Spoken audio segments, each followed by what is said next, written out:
Okay, so today I want to talk about the 2 week wait. It is painful. It's horrible. So if you're trying to get pregnant, there's this 2 week wait time after you kind of know, like, okay, did I ovulate or not? It's the second half of your cycle, and you're kind of waiting to see, am I pregnant or am I not? And I get so many text messages from my clients during this time of like symptoms, and it's really hard because I try to remain optimistic, but I'm also realistic and understand the biology of stuff.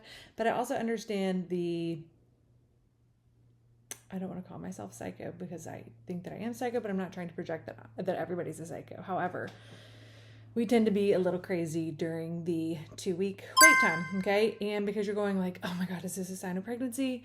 Or is this just my usual second half of my cycle that I never really paid that much attention to because either I was on birth control for forever or I just didn't really care that much, or yada, yada, yada, okay? So when you're trying to get pregnant and you're in that 2 week wait cycle, it feels so painful. So, I'm Katie. I'm a nurse practitioner and a fertility consultant. I struggled with infertility and miscarriage.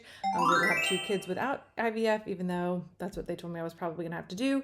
So now I help educate people and women to understand what's going on with their own bodies, and also work one-on-one with clients to help them get pregnant faster. So wow. the 2 week wait period, let's dive in. Okay, what do your symptoms actually mean? Okay, so most of the early symptoms during that 2 week wait period are going to be related to progesterone.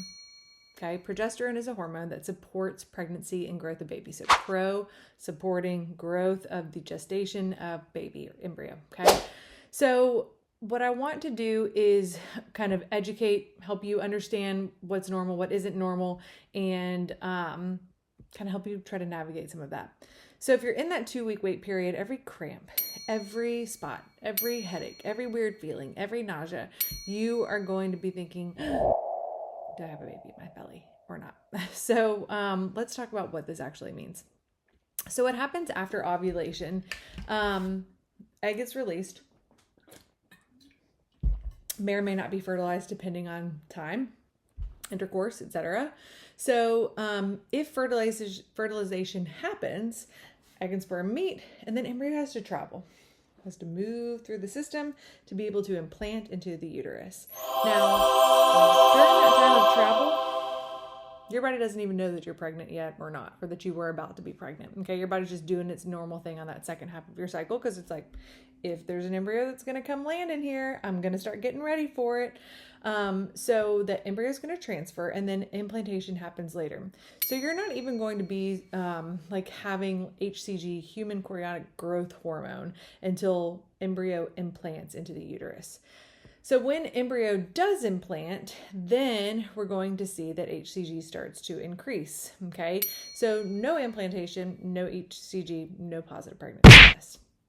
So what the kind of second week, the 2 week wait week, what you're noticing and what you're trying to compare is like, is this just progesterone or is this pregnancy symptoms? And the thing is, you're going to have progesterone during that second 2 weeks for most people.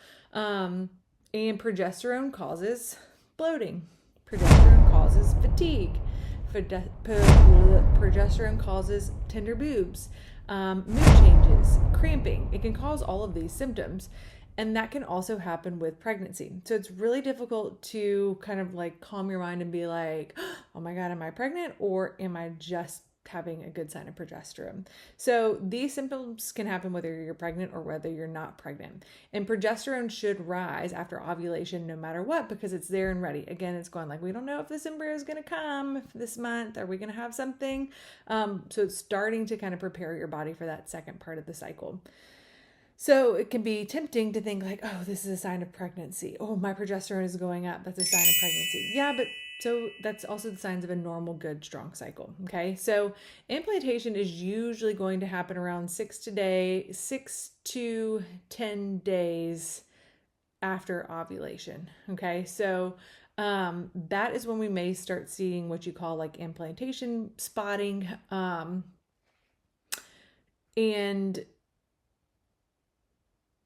you have to kind of have an implantation to be able to have like implantation spotting. Okay.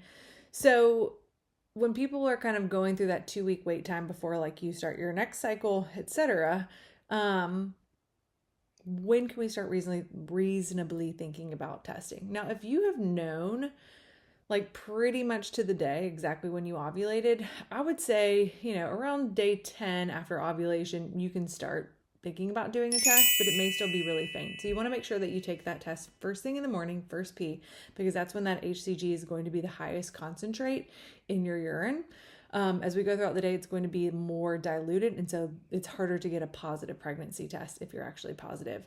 Day 10 is the earliest day that you could test, maybe day 9. But day 11, 12 should be more reliable. Day 13, 14 is going to be the best.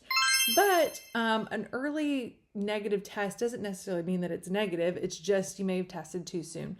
You may have not had enough HCG to then be measurable in that pregnancy test. Because that's what a pregnancy test is it's measuring for that HCG in your urine. But it takes a little while for it to travel through your bloodstream and then be kind of diluted or be dumped into the urine and then have a measurable enough number to actually lead to that positive pregnancy test. So the hardest part of this time is to resist taking a test, because if you take a test too early, then you're disappointed and you're like, oh my God, it didn't happen again. But it could be that you actually are pregnant. You just took the test at the wrong time. So kind of knowing like, okay, I'm not going to take a test until this day, and I'm not going to like go crazy until this day. Can be helpful.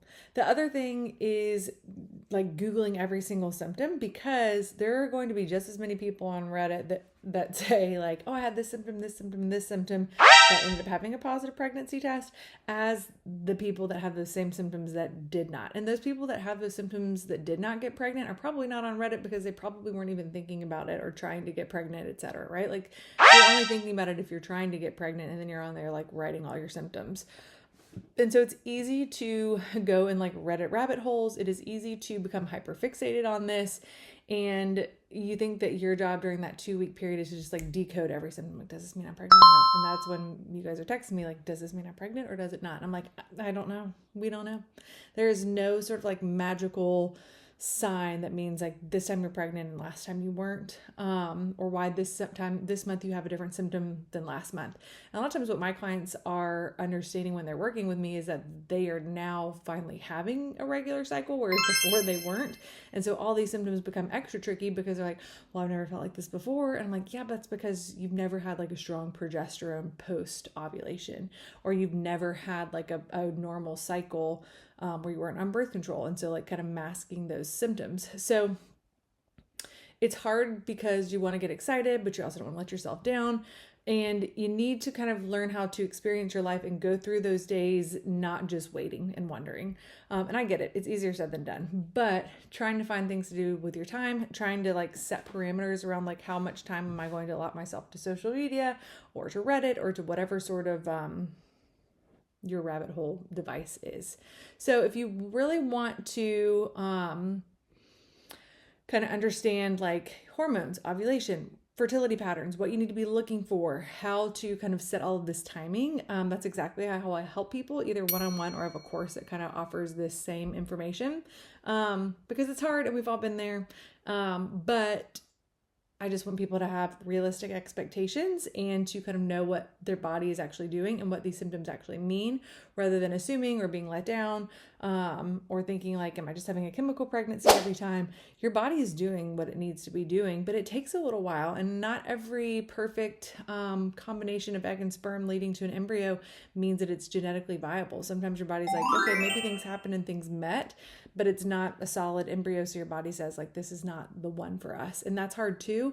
But just kind of knowing what's going on sometimes provides some reassurance, and knowing that your body is doing the right thing. If you are having these like second week or 2-week wait symptoms, that's a good sign. That's telling you that your body is getting ready for pregnancy and like trying to do all the things that it needs to prep for pregnancy.